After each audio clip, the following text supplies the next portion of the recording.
I will tell you that was probably one of the top 3 most stressful days I've ever had. I was dying. Hello, everybody, and welcome to another episode of Every Day's a Train Wreck. I'm your host, Marley Major. I've got a fan favorite, Nicole Matthews, here with me. And we are going to talk about events, trends, kind of what's happening in the world, corporate events, probably dip into a little social event stuff. Miss Matthews is a very dear friend of mine and has a company called the Henley Company, which just celebrated a big birthday. So, Miss Nicole, welcome to the show. Yes. Thank you so much. It's so fun to be with you again. And then obviously with my 19th anniversary just this past week. And you have been such a big part of my journey. So it just feels like fitting, like perfect, a perfect way to celebrate this week to get to see your face and hear your voice. I could not agree more on every level. As we were joking, like as we're taping this, Mercury is in retrograde once again. I was like, when we were just talking about take me to Venus, that is where I feel like I should be headed. And instead of Venus, you recently were in New Zealand. You're going to tell us all about that. I am. And okay, first of all, had you been to New Zealand before? No. So it was such a great, opportunity to travel to a different country that I hadn't been to. I'd love to put a pin in the map when I come home. So New Zealand now gets a pin. So that's very exciting. I love it. And okay, now let's back up for a second and tell us why you were in New Zealand, what the whole concept is. I think it's like the greatest thing I've ever heard. It's amazing. So I'm so fortunate to have been aligned and friends and colleagues with this power duo out of Austin, Texas, by the name of Liz Lathan and Nicole Ashabudo. And they own a company called Club Ichi, which if you are in the event space, that is definitely a community of event people that you want to be a part of, because they have really created this fantastic community, literally community, like not just one of those things that you're like, oh, I'm a member of. Like, this is really a working community of supportive people who want to help each other grow professionally, grow the industry, make us just better all the way around. And so in the last couple of years, they've had this enormous growth with Club Ichi, and it's just been such a pleasure to be a part of that and watch them grow. But one of their signature events they do is called the Secret Family Reunion, and that sort of stems from a previous company that they owned, where they would do these spontaneous think tanks around the country where people would come together. It'd be like a mastermind kind of group, no agenda when you walked in the room. It's the like Post-its on the wall. Here's my problem that I'm currently having, or here's a problem I think I could help you to solve. Right. And then there's all this marrying and great conversation that comes out of that. And so they were doing these, spontaneous think tanks around the country. And so they were starting to get this following, which they would call the family, who would join them. And then eventually Nicole said, what we should do is just have a family reunion with all of, these people who've come to these think tanks. And they are never ones to just settle with, oh, that sounds like a good idea. They're always like, okay, and then how can we fly to Venus, as you and I were talking about before we started, right? And stay there. Yes, and stay there. And so what they decided to do back in 2019 was make it a secret family reunion. And so in 2019, I was brought in to help with logistics and event operations for them. And we were able to produce what they call the world's first business trip. And we had 80 at that time, 80 event planners who met us at JFK in New York.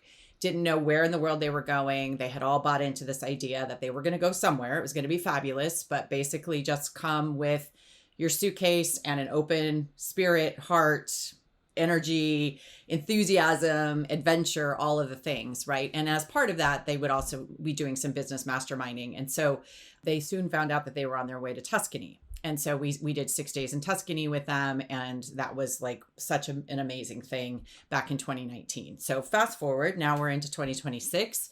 And the folks in New Zealand, tourism had been after Nicole and Liz to say, we would love for you to bring that concept to New Zealand because we want to showcase this amazing part of the world. And so it didn't take a lot of convincing for that to happen, because if you've ever been to New Zealand, you quickly become an ambassador for that country because it's just so remarkable. So again, I was lucky enough to get brought in to work with them on the event operations and logistics. And so May of 2026, we just did 50 event planners. They met at LAX this time, had no idea where in the world they were going. And 6 hours later, they were on the nonstop flight from LAX to Auckland. So those programs are just so spectacularly amazing for our attendees, like the community that they create, because people are having this super unique shared experience, right? It's not just going to a conference. It's not just going to an event. The community of people is just remarkable. But if we can step back and still put on our event planner hats, trying to produce something that you can't really talk about is the greatest challenge in the world. And then you're also planning for 50 event planners who all, of course, have an opinion, type A, want to know the details, So I really applaud those that say yes to the trip, because they know they're giving up a lot of control. Like they literally have no idea other than what we tell them to pack, which is pretty loose because we can't give so many specifics that they can start to figure it out. It was funny with this trip, just that difference of 2019 to 2026. We had bought out premium economy on the Air New Zealand flight. And so we had said that we were buying out at premium economy, and people with AI just went to town. They're like, okay, so we know we're leaving at this, roughly this, in the evening. Oh, wow. What planes leave LAX, with this many seats, and so that sort of started in the group chat kind of. Yeah. And then it was really remarkable and great that about 2/3 of the group were like, no, I wouldn't want to know. That's not what we signed up for. We don't want to know. It's fun to be curious, but it's also fun to do the reveal. So that's the whole thing, is the reveal. The whole thing. So I was actually in New Zealand when the reveal happened. I was watching it live. And so it was just super fun to finally be able to talk about where I actually was at the time and where they were all going. So one of the challenges is New Zealand has a visa that you need in order to get in, a travel document. So to try to buy airline tickets and get government issued documents without anyone knowing, I'm doing that on your behalf. I will tell you, Marley, in the 19 years of running my business, the day that they had the reveal party and I knew they were going to the airport, and I had 50 people who I was personally responsible for to make sure they had all of their airline tickets and they actually had the documents that they could get into the country. I will tell you that was probably one of the top 3 most stressful days I've ever had. I was dying because I knew if we, just like every event planner, right? As soon as we get them to New Zealand, we can course correct. If a bus doesn't show up or a whatever, there's a total plan B. But if I cannot physically get 50 people to New Zealand and I'm the only one in New Zealand, this is not going to go well for lots of reasons. So I was so thrilled and literally tears of joy when Nicole texted me. She sent me a cute video. She's like, we're through. We got through security. And I was like, oh, they got it. They're Air New Zealand's problem now. They can handle them, but at least they can get on the plane.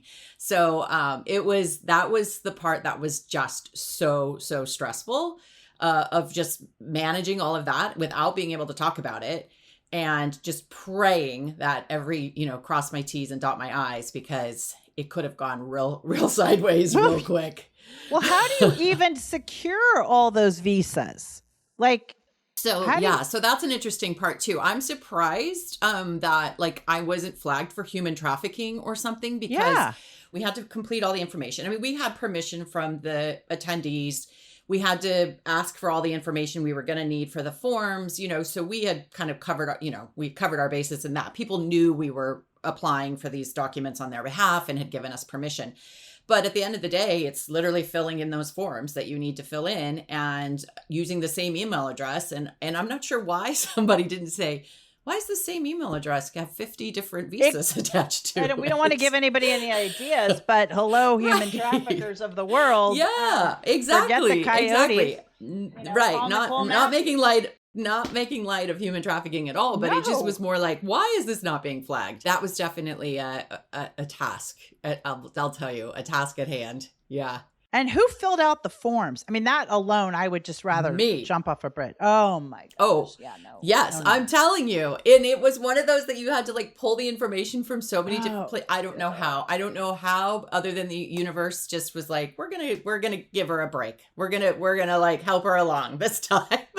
Because I'm telling you, like I was in absolute knots. Like just knowing, I'm like, oh my God, they're on their way to the airport. Oh my God. Okay. So for the next like 2 hours, this is like the crunch time right here. Right. And Yep. of course, as soon as she texts and she's like, we're at the airport. And then it was like 20 minutes later, my phone rings and then it's like a phone, a text, a WhatsApp, like, and I was like, oh God, it's all coming off, the rails. Yeah. But thankfully it was Yeah. just a very little minor thing that we had to work through. And then it just flowed after that. So I was like, oh my God. So yeah, it doesn't mean just because you're, seasoned in the industry that things get less stressful, because they certainly don't. And that was one of those that I will never, ever forget. Like just absolute tears of joy when I knew they had all gotten through security. So How long were you guys there? they left LA on a Friday and then returned to LA on a Friday. And so actually in country, because of, you lose it. You don't land until Sunday. It's all, complicated with time zones. So they were actually in essentially a week they were gone. Yeah. And in country about 6 days. Yeah. Which is rough with the time change. It is. And we don't take it easy on them. Like, we try to create like the coolest, biggest experience that we can for them. Yeah. But also give them time to have these masterminds and these think tanks and all of that, because that's what's really important for too. If you have an issue in your business or in your company that you're trying to solve, like this is a great resource of people who collectively have, been business owners or worked in corporate or whatever. And somebody in that room probably has had a shared experience. And so that's really where the wisdom and the actual like bonding comes from, because you're learning to respect, you're gaining this respect of people and creating these relationships. And then, oh, by the way, we were in a helicopter together and isn't that cool? Right. And so that's where the magic happens. And so from our 2019 trip, and I might have this wrong, but I think it's something like $40 million or something worth of business has been exchanged between the people that were on that trip. So, Nicole and Liz have been able to really quantify what the impact of it, and their whole thing at the core of everything they do is relationship building and just making sure that people have a shared experience. That's where the magic happens, right? That's where the magic happens. So. And so where did these two come up with the original idea for the whole family, whatever it was called in the beginning? Yeah, so it all stemmed from when they were doing these think tanks around the country. And then But I mean, like the think tanks, like what started that? Sorry. Okay.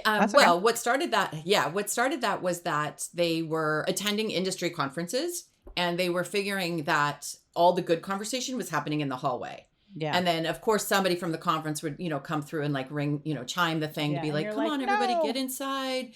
And you're like, this is the good conversation. This is what I want to be talking about. And so they really started to just kind of dissect what was so wrong with the way that, the industry was showing up for professional development and personal development and all of that. And so that's where these think tanks came. And it's like, there's usually such a prescription when we go to these industry conferences, right? Like there's an agenda and there's not really any way I get to, change from that. If those aren't topics, if the 5 topics aren't the topics that are of interest to me, like what am I supposed to do for that hour? Yeah. Like now I'm just in the hallway, like on my laptop, plugging away. Right. And so they wanted to flip the script and said, we want to get people in a room, but we want them to be talking about what they want to be talking about. So it could be that out of a room of 50 people, only 3 people wanted to talk about AI, for an example. And then you've got 7 people want to talk about marketing. Instead of doing a whole AI track that everybody has to sit through, why not just have the people who want to talk about the thing that they want to talk about? And so that, again, that's where these really small, intimate conversations, where people can come together, share their knowledge, but also be in a space where they can ask for help and be vulnerable. I think that's a really powerful part of what they've created also, because there's no dumb question, there's no dumb challenge, just because a business owner at year 2 is going to have very different questions and challenges than you and I are going to have, Right. that are a little more, along the path. But that doesn't mean that Right. you and I still don't have questions, right? And so we can learn. Absolutely. Absolutely. It was so great. And then one of the women that were with us in New Zealand, she's definitely like, Gen Z, and she's just bringing this really unique perspective. She's just a go-getter, and she's just a little fire cannon and is doing amazing work, professionally. She's killing it, but she's this really important like voice in the room of Gen Z, which has been really important to obviously include, to just be like, oh, well, they're young, they'll learn. She's like, wait a minute. You guys can learn from us too. And so that's been really that, so that like that, those dynamics have been really great as part of this community as well. And what are the years again of Gen Z, give or take? I think it's something like 90. Well, my nephew was born in 98. So I think, aren't they like right up, isn't it like 80, like late 80s to 2000 or something? Is that the Gen Z? Maybe. Or which is the millennials then? Aren't they the ones that were born after 2000? Oh God, I don't know. Somebody's listening to this. I don't know. Now like, they're gonna be like, these women don't know. Oh yeah. So okay. Well, anyway, how old was the chick who was talking? She's in her. I would say she's probably in her late 20s. Yeah. Okay, got it. I think it was millennials or the older ones, and Gen Z are the younger ones. Maybe not. I don't know. Well, somebody can write in and yell at us. Now, like get it together. So. Right. So are there only chicks that go on this thing, or were there guys, or? There's men too. Yeah. And I mean, the majority, it's definitely leans. We had four or five men. So it wasn't a significant number. Oh no, it was more than that. Probably 8. No more than 10. So it's definitely leans to women. What was really cool is that women were, attendees were doing things outside of their comfort zone. So New Zealand is home to bungee jumping. And we had talked about possibly doing that on the last day as we went back to the airport. And then for a variety of reasons, we were just like, I couldn't quite fit it in or whatever. Well, we had talked about it enough with the attendees once we got there, and they were like, wait, that's an option? We can do that? And so we ended up having to sort of carve off this group that wanted to go bungee jumping. And it was remarkable because there were so many of them that went and did it that were like, if I'm ever going to do it, I have to do it because we're in New Zealand, because this is the home of it. So we had this whole group who went bungee jumping that totally pushed their limits. We had a whole group, I'm not kidding you, I think there were 8 to 10 of them who went and got tattoos of tattoos. Like literally, like we had to book neck. Apparently this is a thing now in events. You have to bring your tattoo artist and have like tattoos now. So I'm not kidding. Like 8 to 10 of them went and had to get tattoos, or didn't have to, but went and did that. It was just great because it was like everybody just shed any pretense, who am I in my regular space? This is who I want to be. I want to challenge myself. I want to do something that I wouldn't normally do. And that comes from this dynamic that gets created where you feel like you're safe, where you feel like you're with people who are going to be encouraging to you to actually do the bungee jumping or, and so again, that's where the magic is. There's nothing transactional happening in this space. It's all relationship building, which is really great. And where do most people come from? Like, where do most people live? Who at least who went this year? Yeah. Everyone was from the States except for 2 that were from Canada. So all North American. And I would say we had probably a split between corporate independents who owned our own businesses, and then a couple of suppliers who were in the room as well. So when you say corporate, you mean like they worked for a big company? They're in-house. Yeah, they're in-house. Got it. They're probably like the director of global events or something like that for, XYZ that's company. pretty cool companies that are going to let them do that. Absolutely. Yep. Yeah. Absolutely. Yeah. And then we had one guy who actually had to back out. This was months ago, but we had one guy who had to back out because his company's insurance policy was like, wait, we don't know where you're going. We don't know what you're doing. We don't know. So that was really interesting because talk about super corporate, right? Corporate was like, I don't know that we love this idea. So what a bummer. Now, okay, so wait, but what states are they from mostly, or is there? Oh, it's a spread. It's a total spread across the US. And that's what the joy of this club Ichi is that Yeah. that they're, that they've got something like, I think it's like 11,000 members or something now. I mean, it's unbelievable what they've Yeah. created. And Yeah. they're always doing super cool stuff. Like they just got into the Obama Center before it actually opened. So they get to Wow. do some really cool, like behind the scenes stuff for Yeah. their members. So, Yeah. like, I can't say enough good stuff about it. It's such an incredible resource. They have a really active Slack channel for people who are the paid members. And that's just an incredible resource that you can Yeah. pop any question in there, and you've got this amazing group of people who will respond, because again, it's probably happened somewhere already. So Oh, yeah. yeah, so it was great. It's great. I'm really proud. I've known them a long time. I'm really proud of what they've created and that they just keep trying, right? So Ichi Yeah. means one, the word Ichi means one moment, one time, I think, is Uh-huh. the definition of it. And so that's really their philosophy is, let's just try something to see how it works. And if it works great, then they want others to go replicate it. Like they have no ownership of hey, that's our thing. They just Right. want it to be better for everybody. They're super generous in spirit and in giving to the industry. So they're really great. I Yeah. can't wait for you to. I know you're in the process of Oh, trying to I'm schedule them, dying. and Yeah, I would love yeah, to. you will love talking to them. They're just really fun, unique. And what do they do one every year?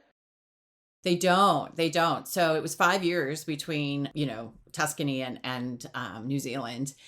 As you can imagine, it's a lot of work. There's a lot of Yeah. expense that goes into it. Even though the attendees are paying, there's still a lot Yeah. of expense that goes into it. Yeah. So Yeah. I don't know. They talk about that was the last one, and then I don't know. We'll see. And then Why they do they talk say it about was the like, well, last one? well, it's just, you gotta get the right partners involved that, Yeah. don't have it cost you a fortune. So that's the Yeah. thing. So if any companies, they're happy to do it as long as Yeah. any companies want to, come with a little Sure. more cash. So Underwrite it. yeah, that's the piece that needs to definitely be massaged a little more, is the underwriting. As far as you guys know, do you have any of that whole like party teen culture thing going with these parties in San Diego? I don't know anything about that, but that's not really, I mean, not having kids myself. And so I'm not Yeah. really in that circle, but it's not something Yeah. that I'm hearing or even like hearing Yeah. parents talk about in terms of like, how do we feel about it? So Yeah. that's interesting to me. So what are they doing at these parties? So what happens is, and it's curious because obviously, so anybody who's listening, I'm in Pasadena or in LA, and then Nicole's in San Diego, and so I'm just curious if it seems to me like it'd be a little easier for parents, et cetera, to control in a place like San Diego, even though it's big, it's not, it seems more manageable. Maybe not.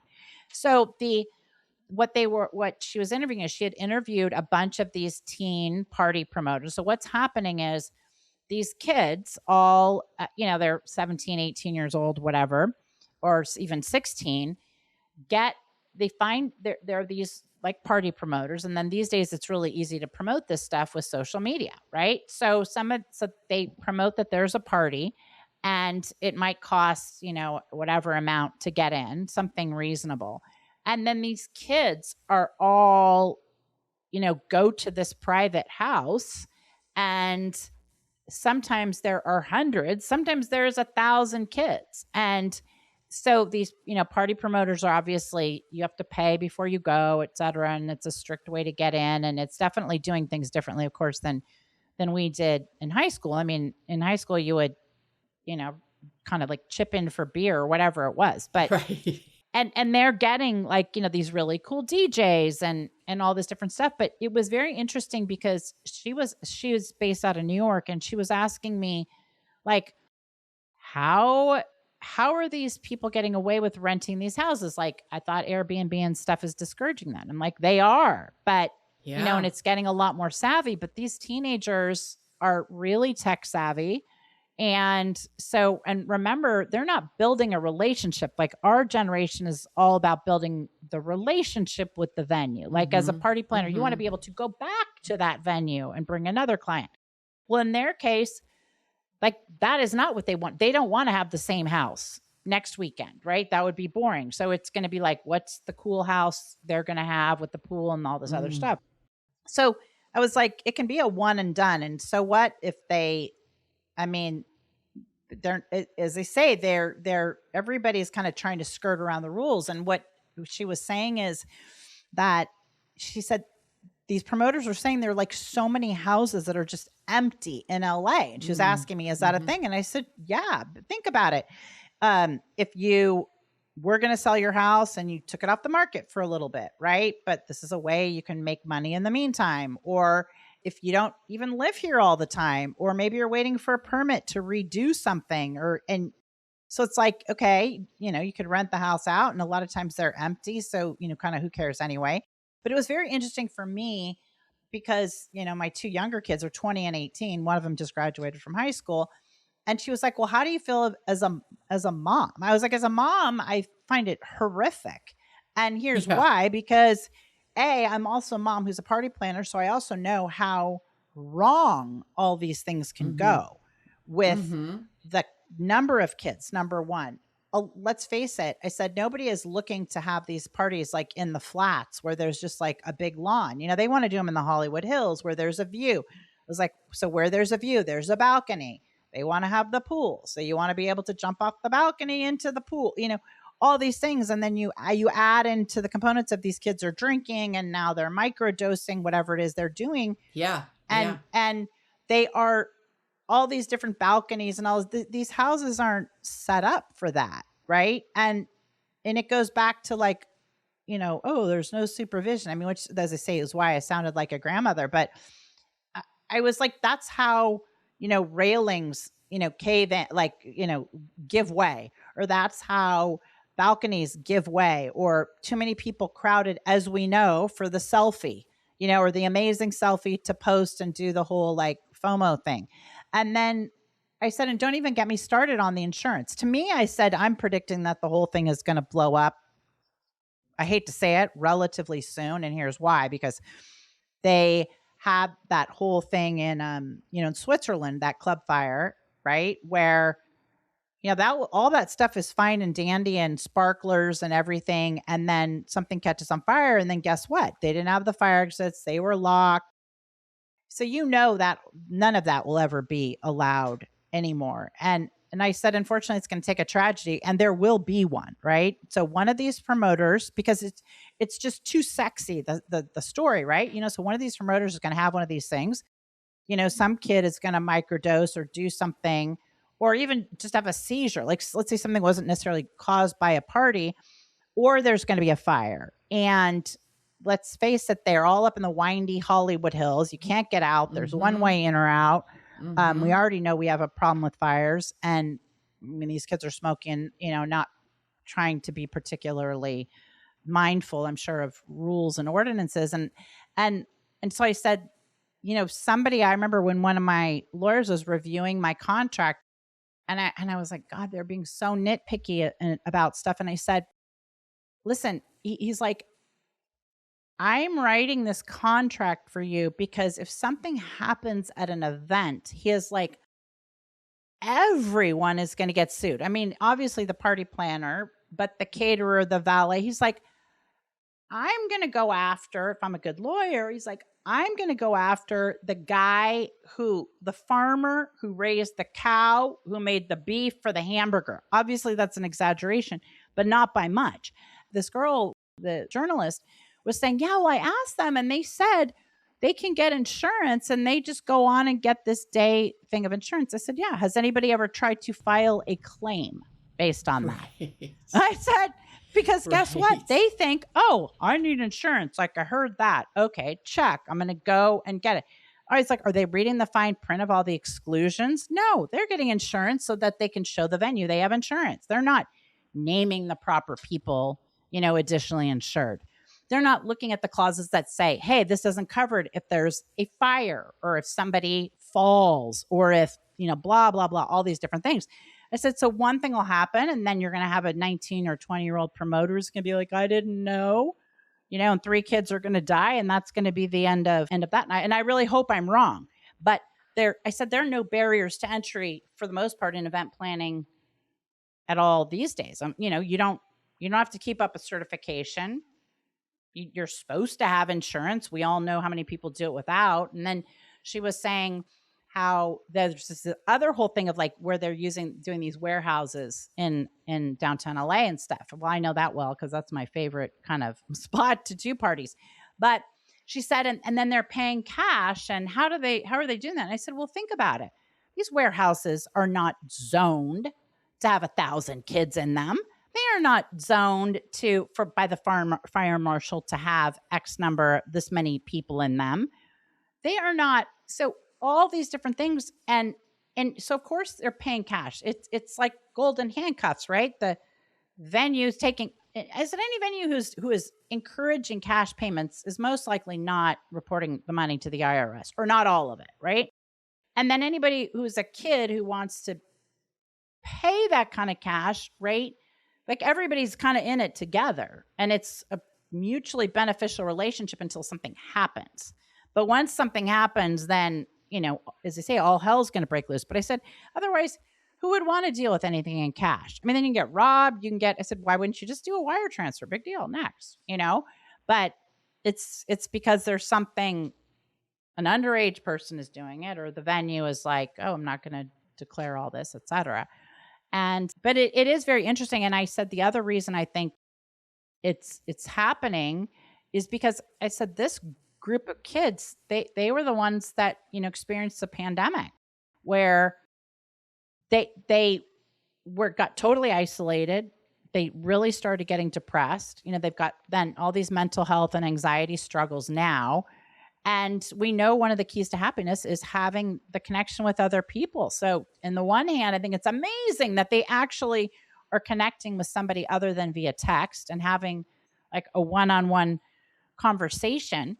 But I think otherwise the isolation and and that's why, all these social, like YouTubers and so many of them are committing suicide and stuff is they think they're putting it out there. They think they've got these connections, and they do, but then it just falls flat because it's like, okay, now what? Like, what's real? What am I getting out of it? But right. I agree with you that I can't see any of that ending well. Like I just from, and again, being the grandmas in the room, right? Like, it's like, nothing about that says that that's going to end any well, Right. So, right. I mean, I've heard, you, to your point about insurance and everybody gets, contracts and everybody gets sued. I mean, I've heard you tell that line for as long as I've known you, that if anybody's getting sued, everybody's getting sued. Everybody's and even getting just, sued. Absolutely. And, just a reminder to people of things like, of this project I just did in New Zealand. Like I called my insurance company and said, hey, I'm actually producing something outside the United States.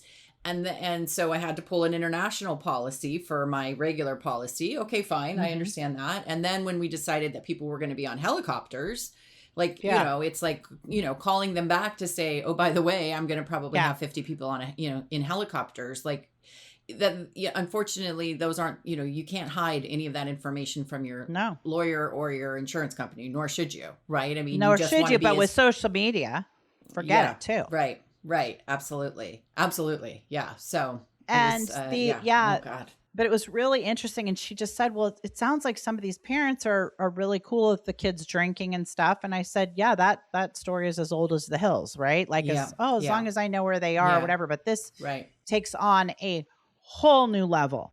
And, and you're now not just talking about like, oh, it was a big rager with all the kids from the same school and everybody kind of knows who everybody else is. I said, open. They can say all day long it's a relatively closed group. It isn't. They all share their locations, right? They are anybody could be there roofing somebody or doing, anything else. And it is it's going to be very interesting to see how, kind of what develops. But as I say, I do get, why it's happening. What other kind of trends and stuff are you seeing with corporate events?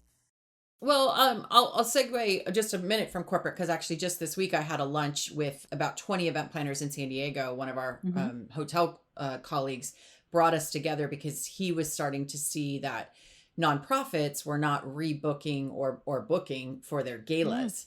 And Really? so when, one or two, you think, oh, that's just an outlier. When Yeah. it's getting into, five that are your Mm-hmm. regular sort of at the hotel. So he said, I want to get a mastermind of people who do galas and are in the industry and in the nonprofits. And let's talk about what's happening with Yeah. nonprofits right now and why people are maybe getting away from the gala because, it's a ton of work.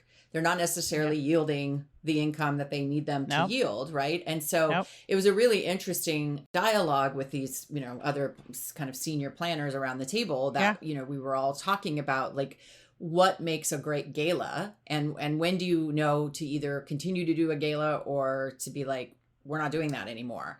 And then if you're not doing a gala, because that's sort of the traditional way nonprofits Mm-hmm. raise money, then what is the other thing that you're trying to Right. fill that space with? And it really always comes back to how do you raise the money, right? Like, so a gala, of course, lends itself to an auction, a paddle raise, that kind of thing. But if you're just trying to have a rave for a nonprofit, Right. when is the DJ supposed to stop at some point and be like, okay, everybody, we're putting money in a basket? Like what's happening here, And Yeah. so it was a really interesting conversation about nonprofits, one being applauded because they're saying like, we're not just doing it to do it, but then this Mm-hmm. whole conversation around then what is the thing Then that what do you fills in do? galas, right? And to be honest with you, there was not like an aha moment where someone's like, oh well, if we don't do the gala, we're doing this thing instead, and this has Mm-hmm. been really lucrative for us. So that's just been like on my mind this week about nonprofits. I have a couple of galas I do over the course of a year, and Mm-hmm. I have one that just is growing exponentially, and then I have another that is very stagnant. And the one that's growing exponentially has really invested in professionals. They have a planner, they have a professional agency coming in to do planning. We have Mm-hmm. a whole storytelling digital team that's doing remarkable videos and storytelling and script writing. And, I just don't think you can be the nonprofit that shows up with your PowerPoint and a laptop anymore No. and expect No. that you're going to raise a lot of money, And Yeah. so it's an interesting thing. I don't know, in LA, if the nonprofits are running into sort of the same challenge, but it's definitely a conversation back to what's LA versus San Diego. It's Yeah. it's a conversation that's happening in this market right now in terms of what is the solution. We have something like 6,000 registered. I think it's 6,000 registered nonprofits in San Diego, which I'm sure LA, it's probably 60,000. But if you think about every weekend, there's a gala. Every weekend, there's an organization trying to do something. There's only so many dollars everybody's competing for. So what makes your gala better than my gala, and why do people want to come? And so I think that's an interesting conversation that is definitely taking place down here. Tell a person like at the end where because it sounds like it sort of was left with, we're not really sure yet what to do. Yeah. And I think it was the start of a conversation. I think we all Yeah. left feeling like this is an ongoing conversation that we need to keep having. The two nonprofits in the room, one was very clear. Like he said, we're definitely not doing a gala next year because we're completely rethinking. The problem is in the rethinking. Like, so again, what is it if it's not that? Right? Because at the end of the day, they all have, fundraising goals that they have to make. So what is that other magic thing that, and then we have an event here in San Diego called Charity Ball, which is associated with our children's hospital. And it's the oldest gala that we have in San Diego. It's like over 100 years old, and they do no fundraising in the room on the night. Everything happens prior to, because they create this like almost like this yearbook, and families like buy a page to like put their family photo in and like do a little greeting or whatever. It's like a yearbook. And when I was lucky enough to be on the committee a couple years ago, my first question was like, well, what do you mean there's no auction? There's no raise the paddle, nothing's, and they're like, oh no, none of that happens in the room. It all happens before, and they raise significant dollars before. Well, not every nonprofit can do that, right? So everybody's relying on what's happening in the room on the night, and so if you take away, you just make it a big social event. Again, where are people being able to raise that paddle or to contribute? You've got to have so a real plan. You definitely do it that way.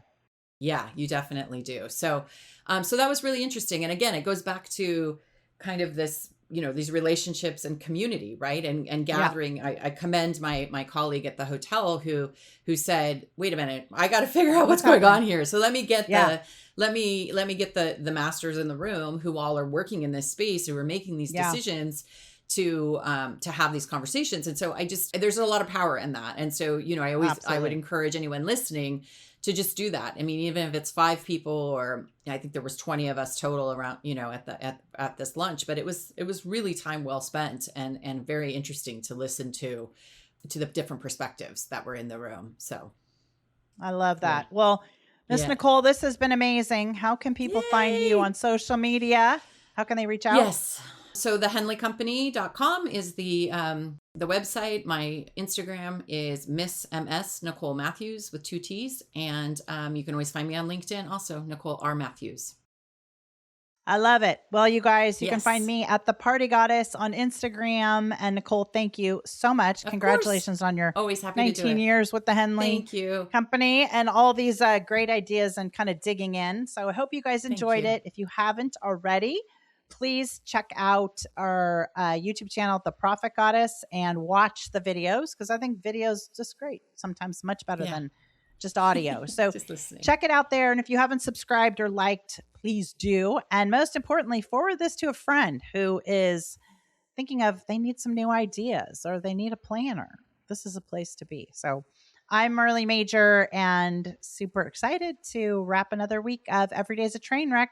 We will see you next week. Thank you, Miss Nicole. Bye-bye. Thank you. Bye.